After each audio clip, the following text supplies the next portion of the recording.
di mana kita menetapkan Saudara A selaku Kades Kohort, Saudara UK selaku Sekdes Kohort, Saudara SP selaku penerima kuasa, dan Saudara CE selaku penerima kuasa telah kita sepakat kita tetapkan sebagai tersangka. Kades Kohort resmi jadi tersangka kasus pagar laut Tangerang. Bareskrim menetapkan Kepala Desa Kohort, Arsin, sebagai tersangka dalam kasus dugaan dokumen permohonan hak atas tanah terkait pagar laut di Tangerang, Selasa, 18 Februari 2025. Dari hasil gelar perkara,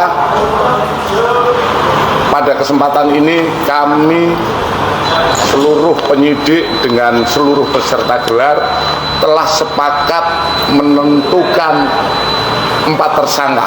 Selain Arsin, Reskrim juga menetapkan Sekretaris Desa Kohort, Ujang Karta, serta 2 penerima kuasa berinisial SP dan C.